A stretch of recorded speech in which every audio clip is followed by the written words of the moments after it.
Monsieur le ministre, cher Roland, que nous venons d'écouter, Madame la Présidente de la Banque Centrale Européenne, Monsieur le Gouverneur, Madame la Présidente de l'AMF, Madame la Présidente du HCE, Mesdames les coprésidentes de Financiel, chère Isabelle et chère Camille, Mesdames et chers membres de Financiel, Mesdames et Messieurs.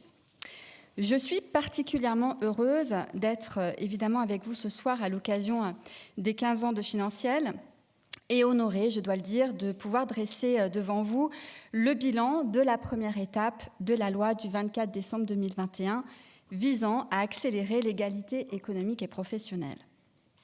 Il y a 5 ans, à l'Assemblée nationale, nous avons en effet fait le choix politique simple de considérer que le partage du pouvoir économique dans notre pays ne pouvait plus se construire en laissant les femmes aux portes des lieux de décision.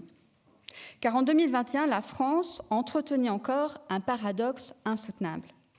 Celui d'un pays où les femmes, qui représentent 52% de la population, étaient diplômées, travaillaient, entreprenaient, créaient de la richesse, innovaient, mais disparaissaient progressivement à mesure que l'on gravissait les marches menant aux plus hautes sphères où se partage le pouvoir économique. C'est de ce constat qu'est né ce dispositif législatif, je dois le dire, soutenu dès son élaboration par Christine Lagarde, que je remercie vivement, tant ce soutien lors de cette première audition à l'Assemblée nationale a évidemment été décisif dans le cadre des négociations ultérieures qui parfois ont été un petit peu âpres, vous l'imaginez bien. Ce dispositif entend corriger le déséquilibre qui structure le partage du pouvoir économique en instaurant, je le rappelle, au sein des entreprises de plus de 1000 salariés, d'abord depuis le 1er mars 2026, un objectif chiffré de 30% des femmes sur un double périmètre, sur votre conseil, Madame Lagarde, parmi les cadres dirigeants d'abord et ensuite parmi les instances dirigeantes, telles que d'ailleurs elles sont définies par le Code du commerce.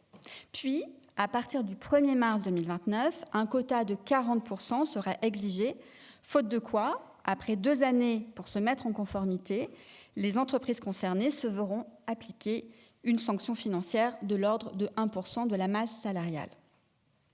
5 ans après son adoption et après avoir franchi le premier seuil d'obligation intermédiaire, les résultats en effet sont là.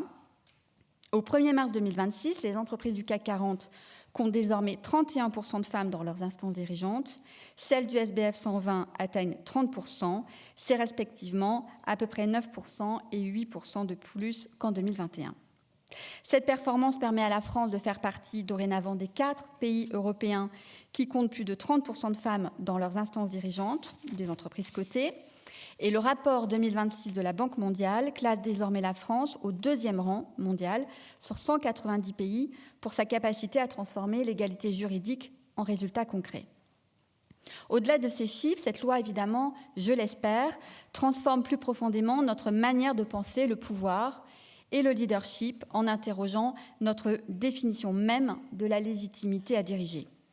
Les femmes qui occupent des postes de direction racontent pourtant encore toutes le même dilemme. Être jugée trop ambitieuse ou ne pas l'être suffisamment, afficher leur ambition tout en étant sommée de la minimiser, démontrer sans cesse une légitimité qui, chez les hommes, vous le savez, est encore trop souvent présumée. En garantissant aux femmes une place durable autour de la table de décision, la loi est venue bousculer ces représentations archaïques et peut-être, je l'espère, imposer un nouveau référentiel.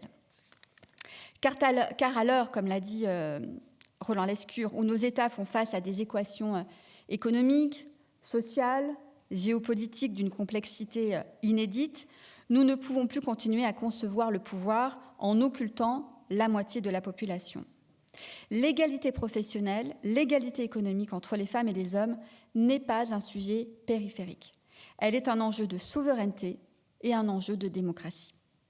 Au fond, le sujet dépasse largement la seule question de l'entreprise, car toutes les femmes doivent être considérées comme des sujets économiques, y compris, vous le savez à quel point cela me tient à cœur, sur le plan bancaire et sur le plan fiscal.